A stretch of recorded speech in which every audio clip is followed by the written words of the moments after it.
Good evening, everybody. Thank you for joining us. This is the fourth in our Refresh webinar series. My name is Sarah, and I'm joined this evening with Sam and Ollie. They're going to be they're our local renovation experts. They'll be sharing their insights with you today. This 30-minute webinar is on the topic of accessibility without compromise, how to design inclusive homes that look like luxury. And this ties in with the webinar that we did the previous month, so looking forward to this tonight. So I'll just go through what we're going to cover this evening. What we're going to talk about is why inclusive design is becoming more important, some of the common challenges that London homeowners have. We're going to cover the core principles of inclusive design, and we're going to look at two real-life case studies, which will be great examples of this in practice. We're also going to be looking at some renovation solutions that will improve space and privacy and accessibility. We'll have our we'll talk through the Refresh renovations process in detail. We'll have our 3 top tips to finish, and then there'll be an opportunity for Q&A at the end. But please feel free to pop your questions in the chat as we go along. I will be monitoring that, so please feel free to be doing that as we go along. So I'm just going to hand over to Sam now, and he's going to kick us off. Thanks, Sam. Thank you, Sarah, and good evening, everyone.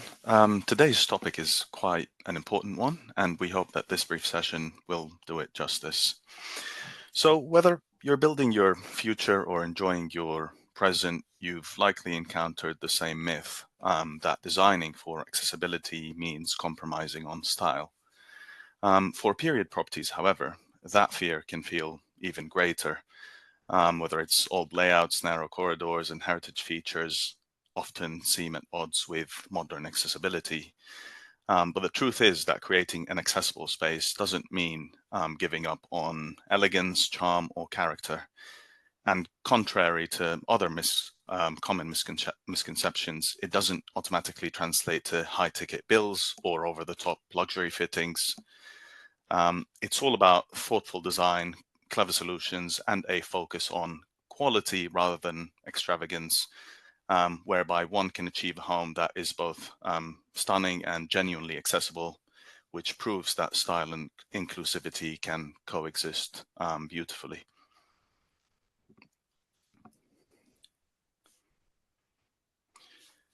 So here we look at a national senior living survey, and what it shows us in terms of preference is that usually seniors prefer to age in their own homes by having 82% of them opt to stay within their own homes, and then only 18% opting to go into a care home. And this is due to a reason.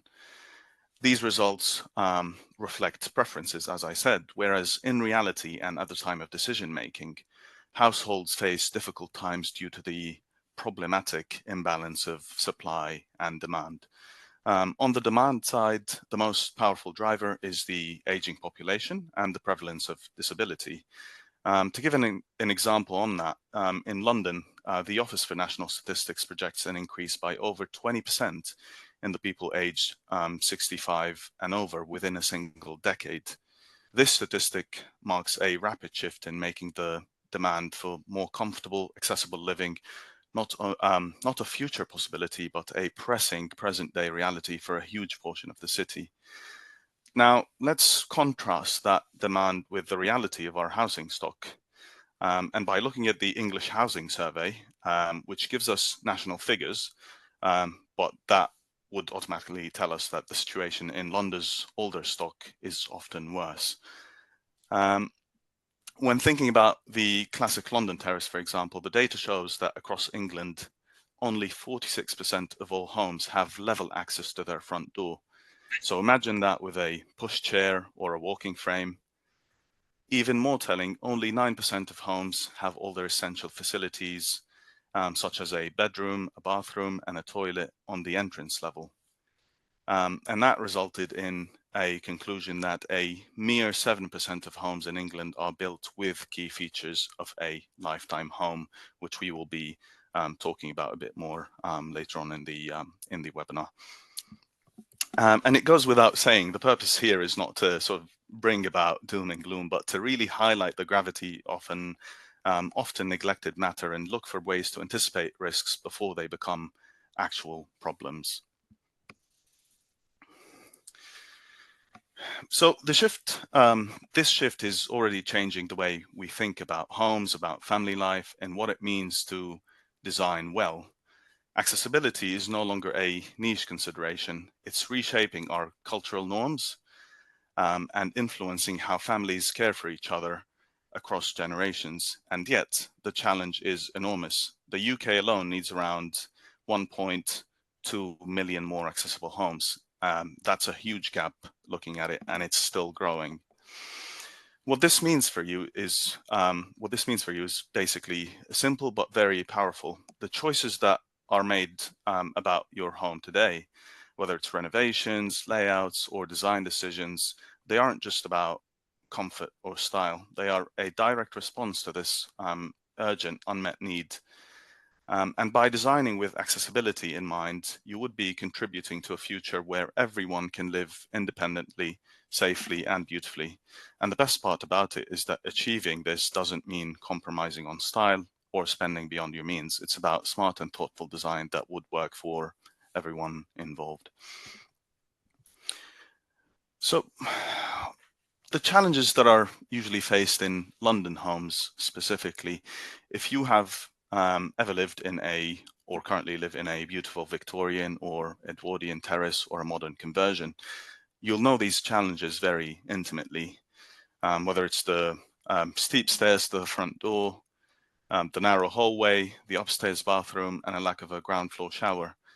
These rigid layouts are predominant and common in historic terraces and post-war homes, and having strict rules in place for extensions and conversions in London doesn't make it any easier to work around that. Therefore, it's not about we're not just talking about general principles and regulations. Here, it's more about future-proofing what is considered one of, if not the biggest tangible asset, and ensuring that you can live there comfortably for a lifetime if this is your plan.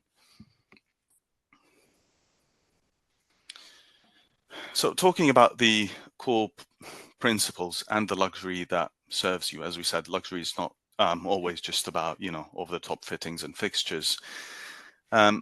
How do we tackle these London challenges without compromising on style? What we do is we use a framework that already exists by reframing how we see the rules around accessibility. Part M of the building regs code is the legal baseline. It's not the gold standard. It's the must-have for any new build or major renovation. What it covers are things like the minimum width for doorways, the height of switches and sockets, and ensuring a level entrance. So think of it as the essential foundation that we build upon. It's about how to make your home accessible for older people. Correct. So moving from the must-have to the smart-have, the lifetime home standard includes 16 design criteria that make a home genuinely adaptable for life's changes. And that's basically what you're referring to, Kayla. Things like reinforced bathroom walls for future grab bars and simple routes for potential through floor lifts that would need to be installed at a later date, and other solutions that are all about thinking ahead. The key takeaway is that Part M and lifetime homes are not restrictions on the creativity. In fact, they are a proven blueprint. If we design with these principles in mind from the start, then we would be building in value, flexibility, and timeless luxury, which translates into making a smart investment that will pay off for decades to come. So, bathrooms are among the most common spaces in homes that present immediate accessibility challenges. And to illustrate this, we'll look at two real-life case studies where existing bathrooms were reimagined into accessible, friendly spaces. If we have limited mobility or aging in place or temporary injuries, these can usually make everyday bathroom use difficult or unsafe. Looking at this bathroom, for example, we can instantly see how cluttered the layout is. making it an underutilized space for its user. We can see that here in a relatively small space, we have a bathtub and a shower enclosure with stepped access. The basin is squeezed in between both fixtures and opposed with another vanity that limits the maneuverability of whomever's using that bathroom. And not to mention the existing socket that's positioned right over the bathtub, which would be an electrical hazard. So the idea was to help the client, the homeowner here, to reimagine the bathroom. They no longer had a need for a bathtub, and they want it to be flowy, a bit more modern, and would cater for some accessibility features that would suit their needs. And that is the product of doing that. What then happened basically is we've moved that socket, so we've eliminated that hazard, put it on a dry side on the other side of the bathroom. Now there's a full width vanity before the shower starts that would allow for sufficient storage, and we'd also have basically a level access to the shower enclosure, as you can see here with the shower and handheld unit, which also allows for a niche where they can store items. If we compare it back with that slide, they were having a shower here where they had no accessory to store their, their shampoo or shower gel. Whereas here they have a niche that's factored into the wall, and that is a reinforced wall that can also take a grab bar, as we can see there. Now that grab bar doesn't have to be hospital grade, as we see in many accessible toilets. In this instance, we've used a chrome finish that blends in terms of look and feel with the rest of the bathroom, especially the color of the tiles. And here we look at another angle. So it shows both grab bars entering the shower. So when you enter the shower and then when you go in to use the shower, you are surrounded by these grab bars to make sure that there is always somewhere to hold. As we said, these walls would need to be reinforced in order to make sure that these grab bars stay in place regardless of of the weight or how much movement happens around them. And from here we move on to a second bathroom, the second case study. Now over here the project brief was different compared to the first one that we looked at. The client here basically had, as you can see in the existing format, a dilapidated bathroom which had a lot of plumbing done ad hoc, which was concealed in boxes, so making the whole thing very, very boxy, and there's no flow. It's just a straight line that you walk in, use the bathroom, and then walk back out. And then on the entrance to the left side, you have that airing cupboard. So part of the process to reimagine that space based on the client's brief was to look at their requirements, which in this case required both a bathing area and a zero threshold, so level access to the shower area itself. So as you can see in the after photograph, that can be done with style, using the tile of choice with a bathtub that has a tiled front panel, which also can have measures that would allow for quick and easy maintenance, and then basically ending up with this result that provides us with that ample space using that bathroom without having any sort of visible features that make it look like an unwanted or an undesired space. So both of these transformations were highly effective to our clients, and it greatly improved their daily lives. But how do we make sure that the proposed works truly align with the owner's needs and expectations, and that the result meets their requirements, as we've done. To take us through the practical approach we use to achieve this, my colleague Ollie will elaborate on the end-to-end process from concept to completion. Over to you, Ollie. Thank you, Sam, and good evening, everybody. My name's Ollie. I'm part of the Renovations London team. So how to ensure success on accessibility projects and any project for that matter?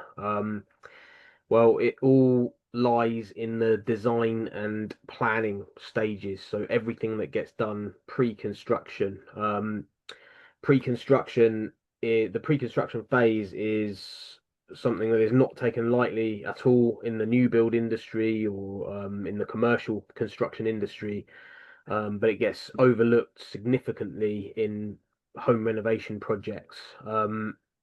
So yeah, skipping this stage is detriment. It can be detrimental to any project, but especially so for projects which have accessibility requirements, and even more so in London, where Sam and I are based, where space is a bit of a luxury commodity. So the Refresh Renovations approach to manage all of this is all modelled on the REBA approach. So REBA standing for Royal Institute of British Architects, and as I said, it's exactly the same type of approach that you're going to see in the new build industry and in the commercial industry. Not so much in residential renovations at the moment, although that is changing and largely being spearheaded by the large companies like Refresh Renovations. But step one is what we refer to as scoping and feasibility. So this is where the basic project requirements and design related requirements are translated into an architectural concept design. And this is then accompanied with a feasibility report whereby rough cost estimates against these designs are provided.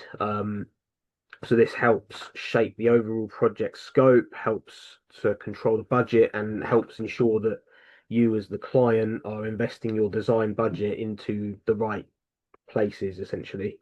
And from there, we progress into the detailed planning and costing stage, whereby all design decisions are finalized, every design detail and the positions, the heights, the layouts, the finishes, the selections for things like tiles, the taps, everything like that is all mapped out.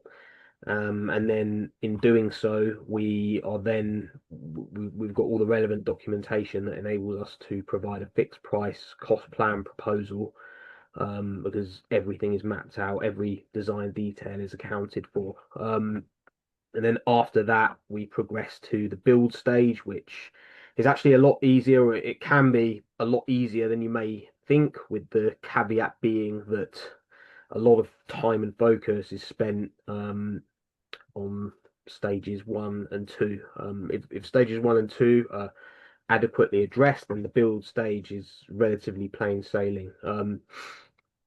So after so sorry, if we progress on to the next stage, this is an example of a typical concept level design. So this is for a bathroom and a WC, which are definitely the most common type of projects which require focus when it comes to the realm of accessibility. So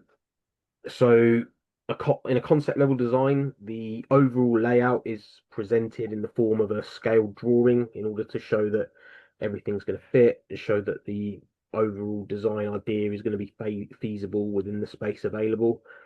And this is actually sufficient enough detail for us to provide an indicative budget range indication. However, the finer details are lacking, and so after this is all mapped out, agreed, and we've ascertained that the overall concept and the likely costs are going to be feasible for the client, we progress to the next stage, which is on the following slide, which is the detailed planning and costing stage. So don't worry, I appreciate this. This may definitely look very overwhelming if you're not if you're not involved in the design or construction industry, but these are excerpts from the final design package from the same project as we presented on the previous slide. So the key difference here being the level of detail. So during this stage, this is where specific positions for absolutely everything you can imagine will be mapped out. So this is going to include elevations, so it's not just a 2D plan, but there's going to be elevations of every angle. So an example of that would be on the bottom right. So on this elevation, you can see marked by number 35 is the position of a niche, and this is all to scale, and it shows the exact height, width, depth, distance to the ground of that particular niche, and the shower head, the shower valve, everything like that. The precise positions are marked up here. So many people will overlook these type of aspects and think that it can all just be, you can just wing it on the job. For some things you sort of can, and this approach can be okay as long as you're not particularly fussy about precise positions. However, on a project with accessibility requirements, all of these things will make a huge difference. And by having this level of detail from the get-go, you're ensuring that what gets built matches your design intent. So again, everything's mapped out. You can see the level of detail here, even so on the bottom left, that shows all of the lighting and electrical points. So there's no stone left unturned here. But what this does is it just ensures that every decision that you could possibly imagine gets factored into the design, and there'll be various iterations of the design. So there'll be a few revisions. There always are, when it's just a case of, oh, could we perhaps have a wider vanity unit, or what if the niche was positioned here instead of there. But by having a qualified designer walk you through this process, this will help guide what's going to be the most practical and viable decision for the final design. So yeah, design and planning is probably the number one success factor to an accessibility project, and skipping this step will more than likely result in the final product not being exactly as you'd envisioned. And additionally, the build itself is going to be a lot more stressful and a lot more hands-on from you, because all of these decisions, design related decisions, are essentially going to be being made on the go while there's people on site, and you're going to be under a lot of pressure to make a lot of decisions like this there and then. So hopefully you can see that undergoing a thorough design and planning process will help to ensure that all the design related decisions are addressed pre-construction. This also ties into this slide here, which is all about controlling costs. So yes, aside from ensuring that what gets built aligns with what you've envisioned and what your design and accessibility related requirements are, the detailed design and planning process is paramount to ensuring an accurate quotation. So I'm sure you've all heard horror stories from friends and family about building costs spiraling out of control. And this is all true and very common in this industry to a certain degree, but it's mostly all avoidable. And a huge factor which can cause this to happen is when there is a lack of clear design and specification when going into the project. So by starting out correctly and with a detailed design, you're going to significantly mitigate this risk, since all of the building quotes and any contract you sign with your builders is going to be contractually tied to the design documentation that's produced. And when that's the case, there's no room for builders to make claims that certain items weren't included in their quote, or weren't thought out before, because it's all very clearly detailed and contractual before you actually progress into the build. And then the additional layer to controlling costs is the ongoing project management throughout the project, which encompasses change control. So change control and variations is somewhat inevitable in construction because at the end of the day, we don't know what we're going to discover until we start stripping things out. But throughout the project, ensuring that any variations to the scope or to the design are documented, recorded on the designs, and priced fairly is again a key way to control costs throughout the project. So moving on, we're going to go to our top tips to success on accessibility projects. So starting early, so we can't stress this enough. So we've talked about the importance of pre-construction and planning, and the earlier you start planning, the better, really. It's very, very useful to I suppose the benefit of accessibility projects is in most cases it's the client's been living in the property for a long period of time, so they've had a lot of time to think about what they need or what's going to improve the space for them, or any relatives that they're going to be moving into the property. But in a situation where you've just purchased the property and you're planning to renovate it for accessibility reasons, it's very useful to spend a few months living in the property before getting started on a project, just because that gives you an idea of how the space currently works and works for you and what improvements need to be made. And this is especially true for things like electrical layouts and lighting positioning, things like that.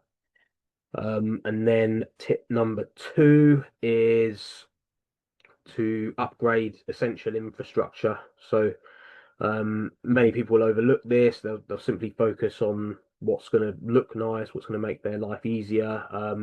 But you can be shooting yourself in the foot if you do this and you don't properly survey the property and ensure that all of the plumbing and all of the electrics are, one, up to scratch, and two, going to be sustainable for any new layout and any new appliances and lighting or electrical fixtures and fittings that are in the property over a prolonged period of time. And then tip number 3, finally, and what I personally believe to be most important, is synergy. So this isn't just applicable to accessibility projects, but to any project. So we truly believe at Refresh that the biggest cause of success or failure on any project is the relationship and synergy or lack thereof between the design team and the build team. So I think you can have the best architect in the world and the best, most well thought out designs in the world, but if the team who are executing the build have a disconnect or do not have a good relationship or have not worked with the design team before, perhaps they might not see eye to eye, they might not fully understand the design intent or the processes, then there's a huge risk that the design isn't going to be executed as you would see fit. And the same thing applies in reverse as well. You can have the best, most competent builders in the world, but if the design isn't well thought out, isn't thoroughly thought out, hasn't spent much time planning the space and everything, then obviously what gets built is only as good as the design going into it. So this is why we believe in an integrated design and build approach, because this will mitigate as many of those risks as possible. And by having a great relationship between those designing the project and those actually physically doing the building works themselves, all of these people have worked with each other for a long time. They understand how they work, understand each other's processes, and I think the key thing being the designer's ongoing involvement throughout the project, which ties into the cost control and change management that I discussed earlier, because it is somewhat inevitable on a lot of projects. And if there's a specific reason that a certain design may not work on a project, it's paramount that the designer has an input on the project, so that that can be managed and that we can adapt to the situation on the go. So that brings us to our Q&A. So I'll hand back over to Sarah here. Hey, thanks, Ollie, and thanks, Sam, too. Hey, that was a really detailed presentation. I really enjoyed, particularly seeing the before and after photos. So thank you for that. That was good. So I don't know if anyone out there has any questions. I haven't seen any come in the chat, but please feel free to unmute yourself and ask a question if you have one now, please. I can't see anybody indicating that they've got a question, but please feel free if you do. I will be touching base with people after this and just reaching out and just seeing if you would like to. Oh, I can see a question come through actually. Thank you. So one's just come through. I'll just read it out. So it says, "What is the advantage of a design and build?" So Sam or Ollie, either of you can pick that one up. Yeah, that ties very well into my point number 3, or top tip number 3 of synergy. So yeah, the traditional approach, as you mentioned in the chat there. So the traditional approach, it depends what you mean by traditional, really. The most common approach for a simple project which doesn't involve any structural works is for somebody to simply approach a builder, have a meeting on site, get a quote, and then start building from there, and then make all of their decisions on the fly, which, yeah, it carries a lot of risks, particularly with the budget spiraling out of control. So I would say if you are taking that approach, add at least 30% of the value of the quote that you're getting to that, just in terms of variations. And secondly, things are going to end up getting built not as you would like them, but where there's no design, no specification or documentation that's contractually tying the builder, they will charge you for that, and there's really, for any variation or any change that you request. And with lack of design or lack of specification, there's not very much you can do about that at all, to be honest. Traditional, by traditional, most people will mean approaching an architect and then tendering the design off to a group of builders. That can also work pretty well, because a lot of architects will have pre-existing relationships with numerous builders who they can recommend. So it's good in the sense that you'll likely get reasonably good recommendations, but then there's no guarantee that the architect is actually going to have an ongoing involvement throughout the project to ensure that monitor what's getting built in comparison to what was designed, and yeah, just adapting to the situation if there are any requirements to change the design mid-project. So yeah, I hope that answers your question.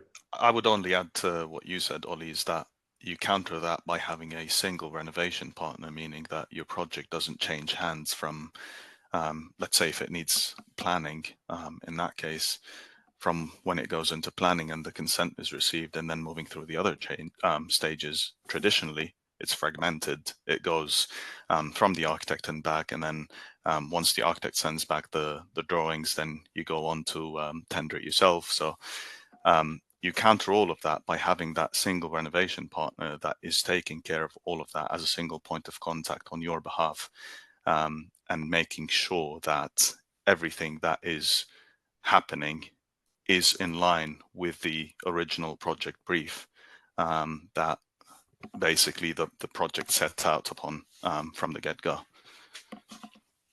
Yeah, that's very true as well. And yeah, that's something I've noticed on because I've taken on a number of projects over the years in which I've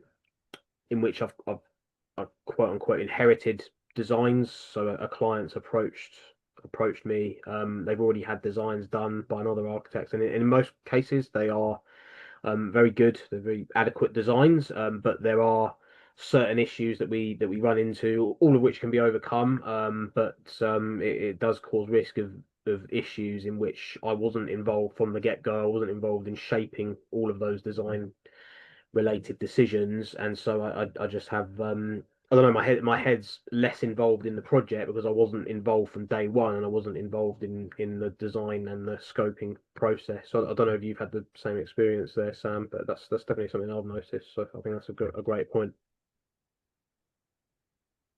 Okay, thank you guys. Thanks for answering that question so detailed. I can't see any more questions in the chat there. And I'm just looking at the time there, we're just after 7. So I'll just wrap it up now. So thank you again, Sam and Ollie. Really appreciate your insights today into this topic. Yeah, I found it really interesting personally. As I said, you can contact us. We have obviously a website and a phone number there, which is just going to pop up on a slide, which you can see. And then you're welcome to reach out to us, but I will reach out to you just in the form of an email in the next day or two, just to see if you'd like to discuss any of your own individual projects with us. So thanks again. We will be running another webinar in November, so we will let you know about that in advance. But thanks again and good evening, everybody. Thanks for joining us.